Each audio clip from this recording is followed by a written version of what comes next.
Show, pessoal. Vamos lá então. Já são 7 horas. Vamos começar. Hoje eu quis trazer algo diferente.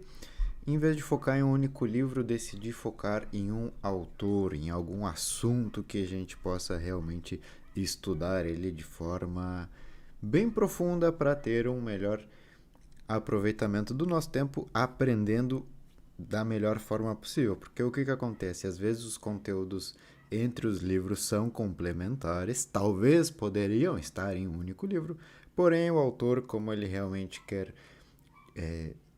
se explicar muito sobre cada um daqueles tópicos, vai escrever em diferentes livros. Porém, aqui eu percebi que a gente poderia criar uma linha do tempo que seria bem interessante para a gente conversar sobre esses três livros, que são diferentes, porém, como a gente fala, eles se complementam e vai ser uma linha do tempo bem lógica para que vocês consigam aprender um conteúdo muito importante nessa aula.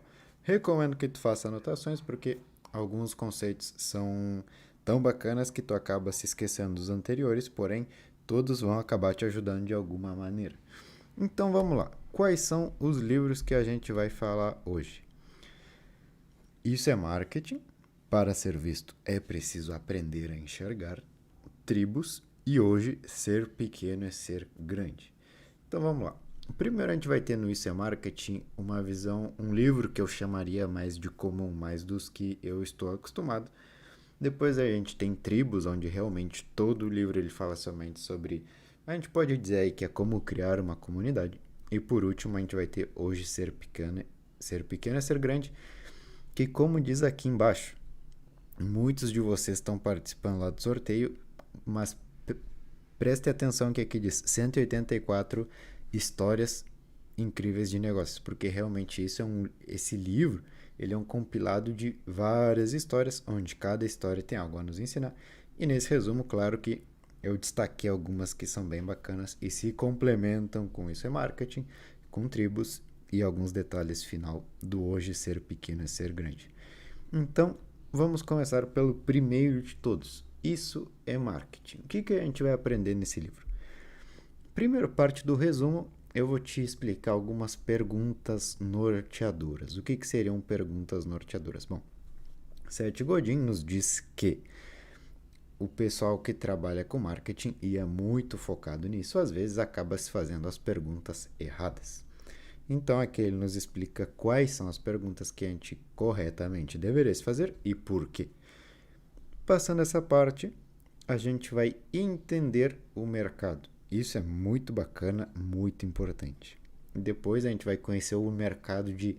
Depois a gente vai conhecer o conceito de menor mercado viável. Outra ideia que é muito importante que vocês têm que prestar atenção. Definição do nós. E por fim, iniciando uma tribo. Então, bom, peguem aí o que vocês tiverem para anotar e vamos começar vendo cada parte desse resumo, que eu tenho certeza que tudo isso aqui vai poder te ajudar. Então, bom, primeiro, saiba o que perguntar. Vamos lá falar sobre as perguntas norteadoras. Quais são elas? A primeira de todas... claro, a gente vai usar de exemplo, como a gente vai aprender muitas técnicas, conceitos, coisas na teoria, vamos usar de exemplo nosso e-commerce de botas de escalada. Então, a gente vai conhecer todas as ideias e a gente vai pensar em colocar na prática como se eu tivesse um e-commerce de botas de escalada. Para que assim a gente consiga, para que vocês consigam, por analogia, fazer o mesmo ao negócio que vocês estiverem à frente. Então, vamos lá.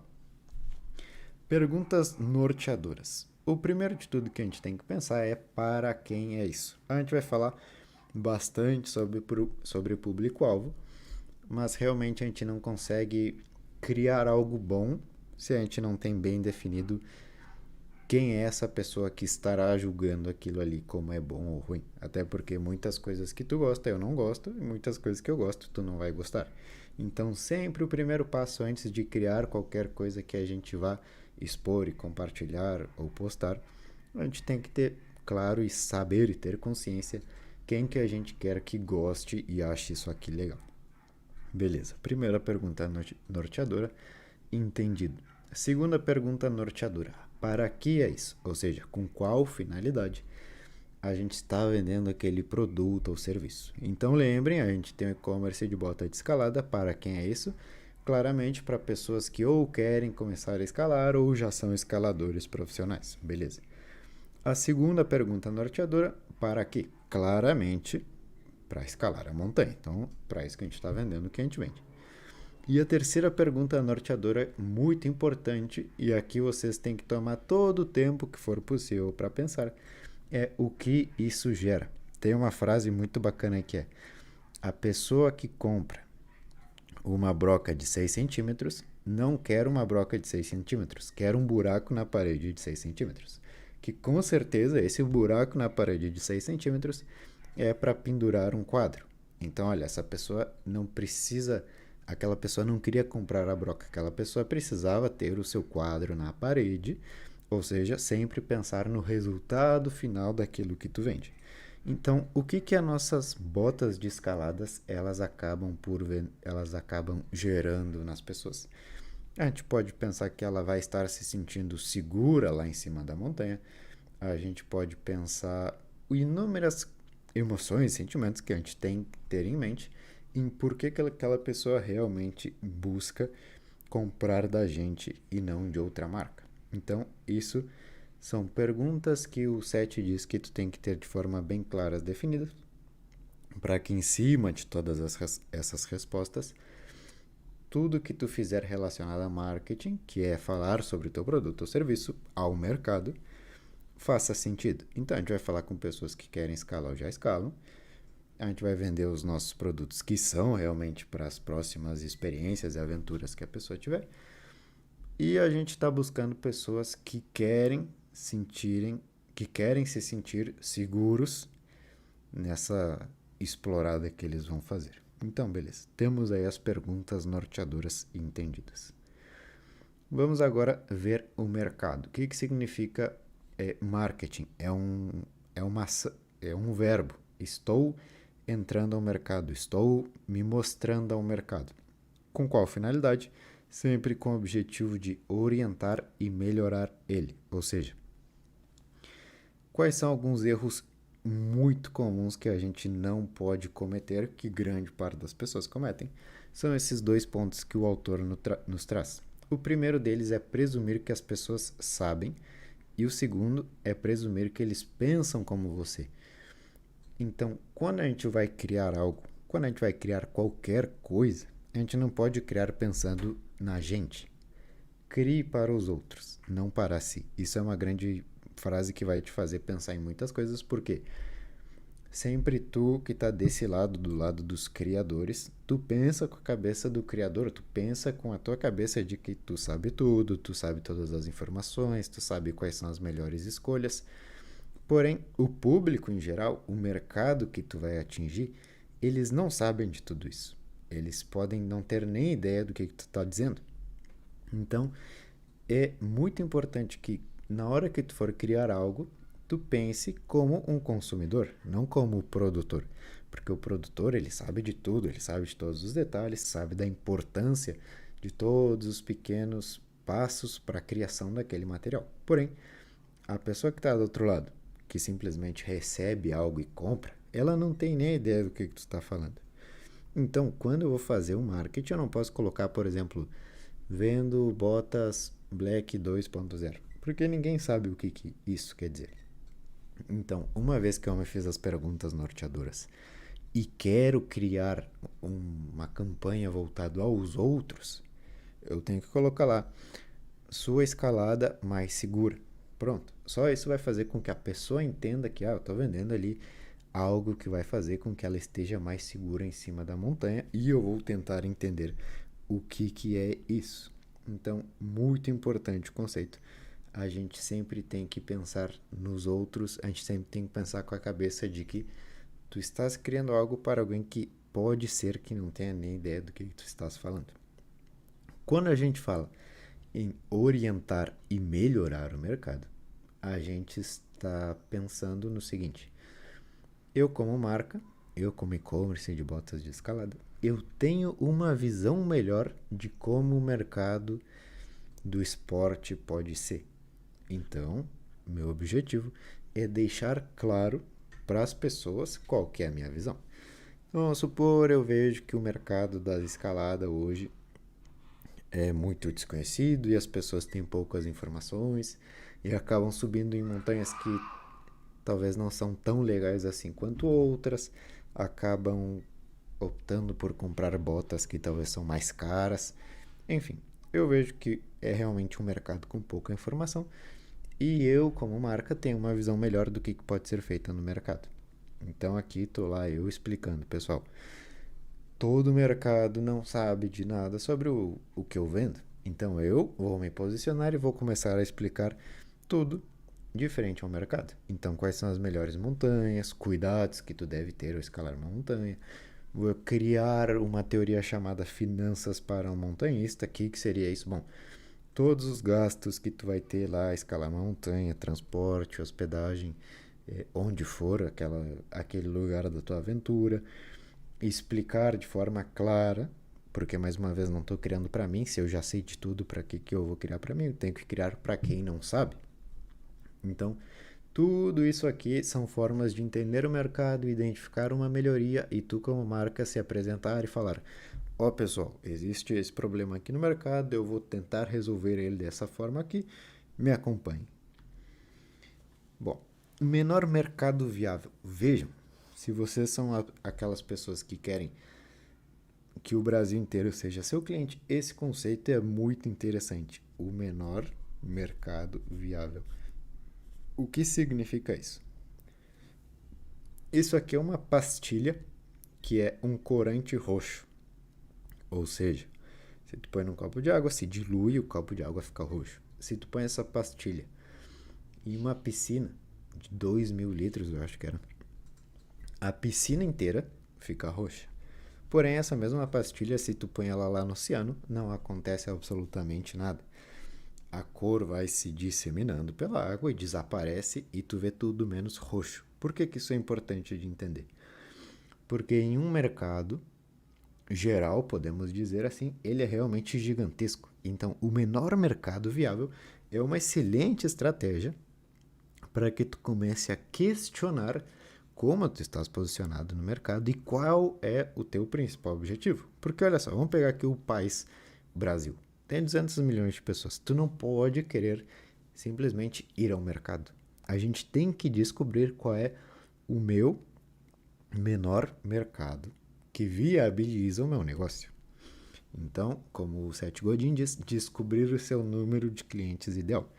Às vezes, tu pode querer ter todos os clientes do mundo, porém, Seth nos mostra que quase 90% das empresas apresentam um número de cliente ideal, que é, por exemplo, se tu pudesse escolher um número de clientes, quantos tu gostaria? 90% das empresas não passam a falar mais do que 100, não passam a falar um número como, por exemplo, 200 milhões, que é o caso do Brasil. Então isso vai te fazer pensar algo bacana. Qual é o número de clientes que eu preciso? Então, dentro do mercado que potencialmente pode comprar de mim, quantas pessoas tem ali e quantas eu realmente preciso para que isso aqui seja viável?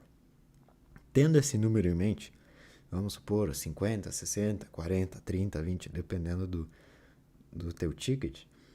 Quando tu tem um número em mente, tu consegue ter muita mais clareza para definir metas, processos, como tu vais fazer para chegar até esse número.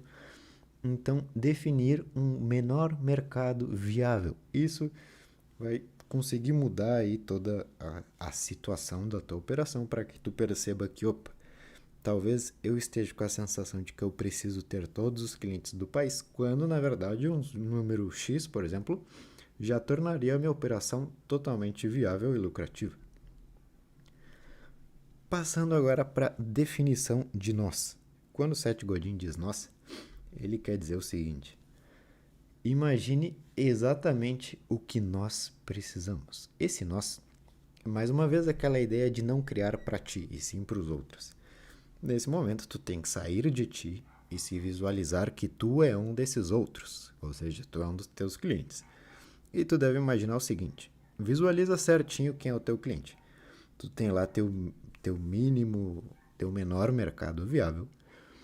Tu visualiza cada um desses clientes e tu entra tu começa a viver como se tu fosse ele e tu se questiona. Se eu tivesse esse problema, quem que eu gostaria de encontrar que me ajudasse nisso? Então vamos supor, meu nome é Joãozinho, vou escalar uma montanha pela primeira vez. O que eu gostaria de encontrar? Quem eu gostaria de encontrar? Como eu gostaria que essa pessoa falasse comigo? O que eu gostaria que ela me dissesse? Isso é definir o nós. Então, eu vou pensar, bom, Joãozinho com certeza ele tem algumas inseguranças, ele pode ter medo, ele pode estar desconfortável com a ideia de escalar uma montanha. Então, eu que vou encontrar com ele, eu sei que o Joãozinho gostaria de encontrar uma pessoa que vai tranquilizar ele, garantir a segurança, mostrar que é bacana, dar boas dicas, boas ideias e tudo mais. Isso é o que ele diz que é o caminho para que tu consiga ser o melhor naquilo que tu faz. Ou seja, mais uma vez, qual que é o caminho? Primeiro, definir o meu menor mercado viável. Depois, eu me coloquei ali exatamente visualizando o que o cliente gostaria de gostaria de encontrar, como ele gostaria de ser ajudado, coisas que ele gostaria de ouvir. E eu, como marca, vou ser exatamente isso que ele precisa. Como consequência disso, tu vai ter o cliente, que no caso, vamos supor que ali é o Joãozinho que a gente falou, nosso escalador, beleza. Temos o Joãozinho, nosso primeiro cliente do nosso negócio. Agora a gente vai começar a iniciar uma tribo. No nosso livro, nós precisamos que você nos lidere. Uma ideia geral que ele diz é que já existem milhões de grupos no mundo, porém as pessoas ainda não estão conectadas e isso se deve à falta de um líder. E por que tu não ser esse líder? E aí começa toda a explicação que a gente vai ver aqui.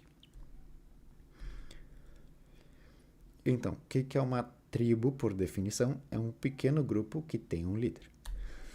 Porém, esse pequeno grupo, ele tem um interesse em comum. Por que as pessoas se juntam? Bom, por ideias em comum, por interesses em comum. E quem que é o líder? Bom, o líder é simplesmente mais um integrante desse grupo, porém, ele tem uma visão de mudança, ele consegue visualizar algo melhor para aquele grupo. E algo muito importante, esse pequeno grupo, além de ter um interesse em comum, eles conseguem se comunicar entre si. Isso aqui que vocês estão vendo pode ser a definição da tribo. Então a gente vai ter um pequeno grupo que tem interesses em comum, se comunicam, e o líder é aquele cara que consegue enxergar um lugar melhor e diz, ó pessoal, se a gente seguir por esse caminho, a gente vai se dar bem e todo mundo confia nele. Bom, entendido isso, vamos supor eu tenho lá meu e-commerce de botas de escalada e eu sou o líder, beleza. Quais são as minhas metas? Eu vou ter 3 grandes metas como líder de uma tribo, como líder ali do grupo. A primeira dessas metas é transformar o interesse das pessoas em um desejo, ou seja, esse pequeno grupo que tinha um interesse em comum, meu objetivo como líder é fazer com que esse interesse se intensifique cada vez mais até ser um forte desejo. Número 2, segunda meta do líder, oferecer um ambiente onde a tribo possa se comunicar entre si. Então o Carlinhos escalou uma montanha e contou para o outro que escalou outra montanha, assim eles vão se comunicar. E o terceiro objetivo do líder, novos membros, ou seja, conseguir crescer aquela tribo. Qual que é o grande erro que o Seth Godin nos fala?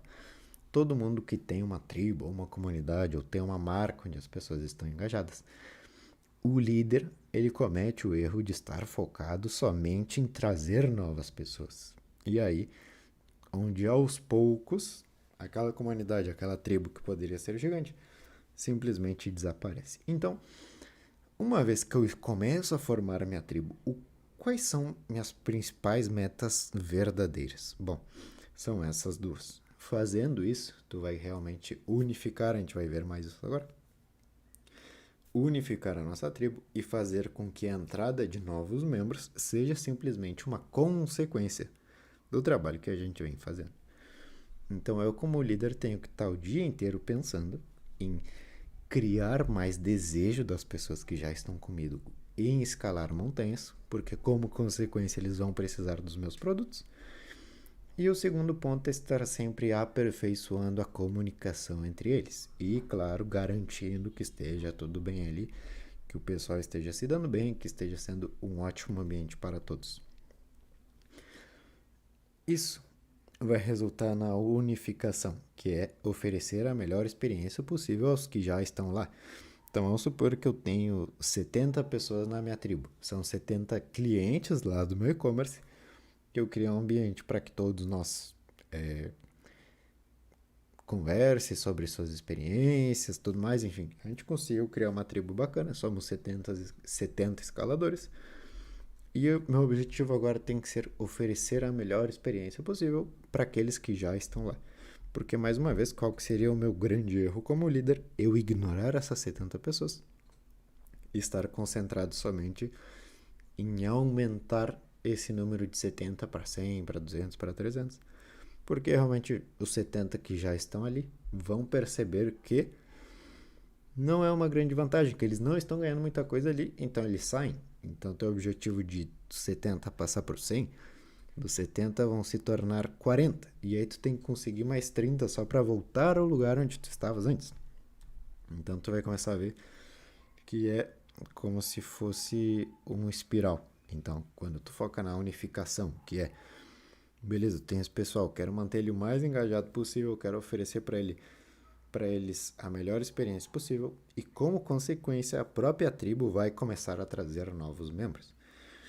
Outra coisa muito importante que a gente deve saber é: cada pessoa da nossa tribo pertence também a outras tribos. Então vamos lá, um exemplo.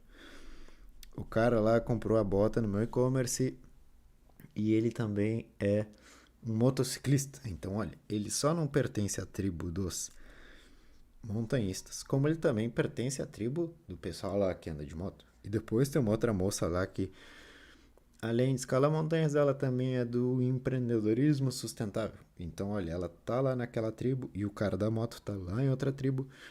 Então, eu com a minha tribo acabo tendo contato com várias outras tribos. O que é muito importante aqui? Bom, essa palavra, experiência. Por quê? Porque se as pessoas que estão em contato com as outras tribos e são reconhecidos como representantes da nossa tribo, o que acontece? Eles vão falar bem ou eles vão falar mal. Como se, por exemplo, o cara, o nosso amigo lá que também faz parte do grupo de motociclistas, quando ele chega no encontro dos motociclistas com outros 100 iguais a ele, eles vão ver esse cara que escalou contigo esse final de semana e vão falar: olha ali o montanhista. Ou seja, ele acaba de ser reconhecido como representante da tua tribo. Ele é tu? Não. Ele é o líder da tribo? Não. Mas ele é reconhecido e ele vai querer ter coisas para contar sobre aquela experiência. Como consequência, ele vai estar falando muito bem para 100 novas pessoas, que como consequência alguns podem se tornar membros ou não. Mas, como sempre, o que vocês têm que começar a pensar aqui é no efeito composto. Por quê? Esse cara da moto foi simplesmente um exemplo. Imagina agora que isso acontece multiplicado por 70 pessoas. E essas 70 pessoas acontecem multiplicados não uma vez por ano, mas vamos supor em 10 vezes por ano. Quantas pessoas tu vai ter chegado indiretamente em 2, 3 anos? E quantas dessas realmente se tornaram novos membros por causa daqueles representantes que tu criou ali? Então, esse é um conceito muito importante que, se tu simplesmente, como líder, estiver focado em trazer novas pessoas, a tua tribo não vai ver algo muito relevante, bacana para contar para as outras tribos. Então tu acaba perdendo ali os membros que tu já tem.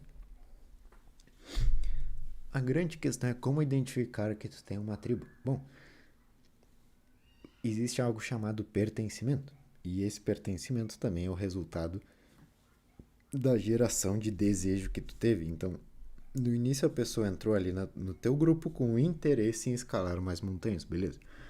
Mas agora ele já está tão imerso nessa tribo que passa a ser um desejo. Ou seja, durante a semana ele está lá no trabalho dele pensando: não vejo a hora de chegar no sábado que a gente vai escalar aquela montanha.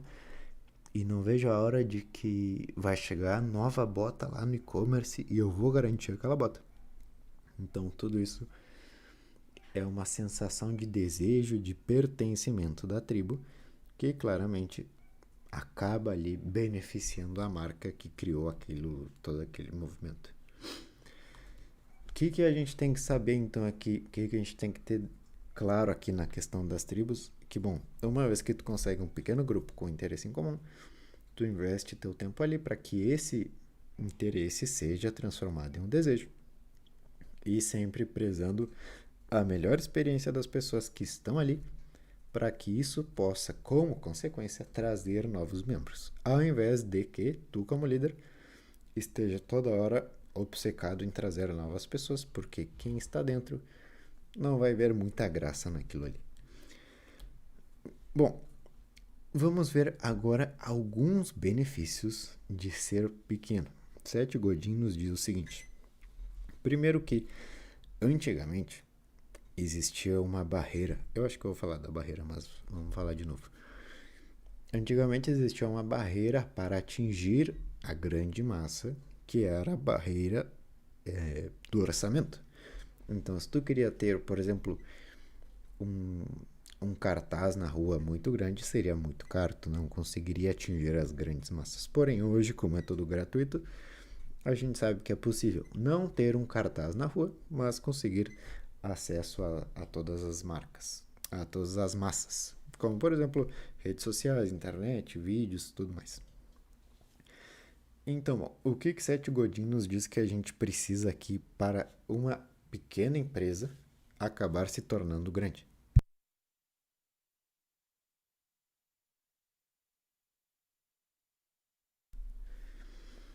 É simplesmente a soma de 3 passos. Então, primeiro a gente tem que prometer algo, que é ir ao mercado, ir às massas e falar: pessoal, olha, se vocês entrarem aqui no meu e-commerce, vocês vão conseguir comprar ótimas botas. Beleza, isso é uma promessa que eu fiz. O segundo passo é realmente entregar isso. Então, que a pessoa entre lá e ela de fato veja que, o pessoal promete um negócio e entrega isso. E por fim, o número 3, só não entregar, como também surpreender. Quando tu é uma empresa pequena, uma marca desconhecida talvez, é muito fácil de surpreender, porque as pessoas não esperam muito de ti. Seth Godin também nos fala do poder das críticas, da força, da influência de todas as pessoas nas redes sociais e como isso pode beneficiar muito uma marca pequena que se foca em surpreender. Porque uma coisa é tu comprar algo de uma grande marca, onde tu tem grandes expectativas, e essas altas expectativas são atendidas. Porém, se tu sabe que, beleza, eu sou uma marca pequena, e eu sei que, beleza, meus consumidores têm voz para falar com outros, por que eu não invisto meu tempo em tentar surpreender todas as pessoas para que elas digam: uau, comprei isso aqui sem esperança nenhuma, e eu recebi muito mais do que eu esperava. Então, quando tu é pequeno, as pessoas não esperam muito de ti, como consequência, é muito fácil de surpreender. E se tu juntar isso com a questão de que hoje as críticas e os comentários e os feedbacks giram muito rápido por aí, ser pequeno é um ótimo negócio. Porque quando tu é grande, as pessoas já esperam muitas coisas de ti. Então, para que tu surpreenda e receba esse marketing de graça é quase que impossível. Uma empresa também vai ter um benefício muito grande, que é o de estar em contato com a sua tribo e estar atualizado da sua satisfação. Se tu pegar uma empresa gigantesca, mundial, do dia em que tu tem a experiência com aquela marca, não é bem atendido, ou fica frustrado, alguma coisa, até o momento em que a gente, como grande empresa, realmente pensa tomar uma decisão no que mudar e tudo mais, existe um tempo muito grande. Porém, uma pequena empresa não existe isso. Se tu comprou algo lá no meu e-commerce e não gostou, eu no mesmo dia vou ficar sabendo, eu vou resolver para que não se repita. Então, olha que bacana. Uma marca pequena, ela tem muita velocidade para fazer ajustes, garantindo a satisfação das pessoas que compram com ele.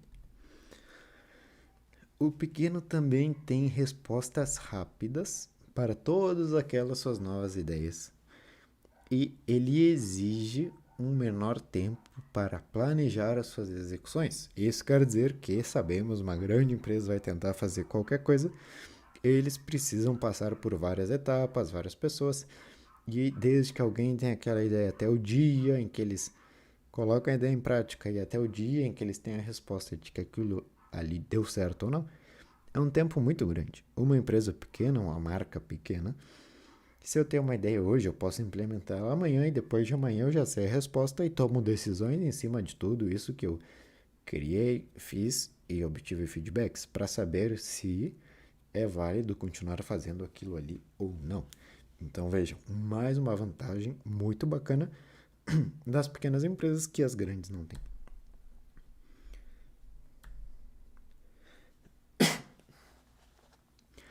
Bom, um outro benefício muito bacana é que uma pequena empresa, uma marca que está começando agora, normalmente ela está focada em resolver problemas que os grandes já estão pensando em outros problemas. O que isso quer dizer? Quer dizer que eu, como dono de comércio de botas de escalada, o meu problema é, por exemplo, encontrar o melhor fornecedor de botas de escalada para mim, para que eu possa revender. Beleza? Esse é meu problema.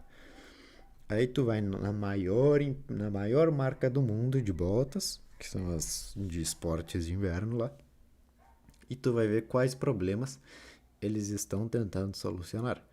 Outros problemas. Não estão tentando buscar um fornecedor. Eles estão tentando, por exemplo, com suas doações, resolver a fome na África. Ou outros problemas que são muito mais além do que o meu, que estou aqui vendendo bota de um a um para os meus clientes e ouvindo quais são as dores e os desejos dele. Isso é uma grande vantagem porque isso também não deixa de ser a base do negócio. As pessoas vão deixar de comprar da loja do shopping para comprar de mim. Porque a loja do shopping ela é uma loja só que de uma marca gigantesca, mundial, que pensa em outras coisas. Talvez não esteja pensando no cliente aqui do sul do Brasil, que eu, com o meu e-commerce daqui, sim, estou pensando neles. Então vejam também uma vantagem muito grande que uma pequena marca, uma empresa que está começando tem. Tudo isso é para que a gente possa entender que talvez ser uma pequena marca não é tão ruim quanto tu pensa, que talvez o objetivo que tu tem para tua empresa seja um pouco mais complicado do que o lugar em que tu estás hoje. Então, bom, para resumir aqui, a gente teria aqui a ideia de que um negócio redondo, um bom negócio, pode ser tão interessante quanto um grande. Porque, mais uma vez, o que a gente tem aqui sendo pequeno? O cara que compra de mim está infeliz, eu resolvo o problema dele na hora. Agora pensa, se eu sou uma rede gigantesca de franquias, alguém um dia tem um problema lá do outro lado do mundo. Até chegar em mim esse problema, já se passaram várias outras pessoas com aqueles problemas. Outro ponto também bacana, que eu, como empresa pequena, eu consigo entender melhor as dores do meu cliente, que também é cliente da marca grande, mas a marca grande talvez já não está mais preocupado com o cliente, já está preocupado com outros problemas que não são tão diretamente ligados ao fator base do negócio, que é vender botas, vender coisas de escalada.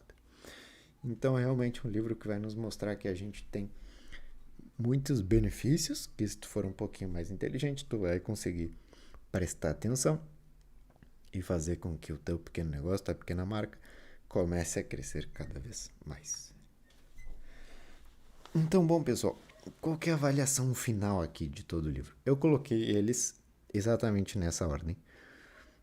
O que eu mais gostei foi o Isso é Marketing, porque ele traz muitos conceitos diferentes. E eu gosto dos livros que são assim, ele não fala especificamente só de comunidade, por exemplo, como o livro Tribos. E depois, terceiro, não estou dizendo que um é ruim e outro é bom, para mim os três são muito bacanas, mas realmente o Hoje Ser Pequeno é Ser Grande, como são muitas histórias, eu vejo que acaba sendo uma leitura um pouco mais demorada.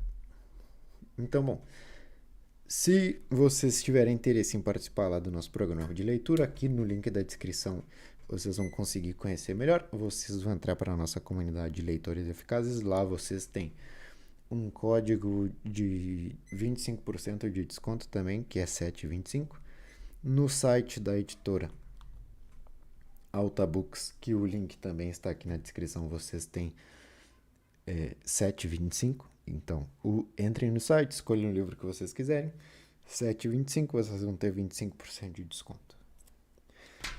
Agora, vamos lá ao que eu imagino que todos estejam pensando. Vamos ver como fazer o sorteio. Então, hoje eu fiz um post aqui no Instagram. Todos vocês comentaram aqui algum dos 3 livros qual vocês mais gostariam.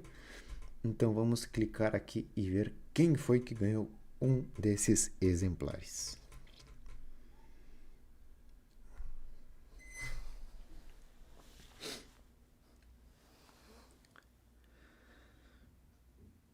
Luiz Fernando ganhou o livro Tribos. Então, beleza, pessoal? Esse foi o resumo de hoje. Esse foi o nosso ganhador de hoje. Espero que vocês tenham gostado de todas as ideias que a gente comentou aqui.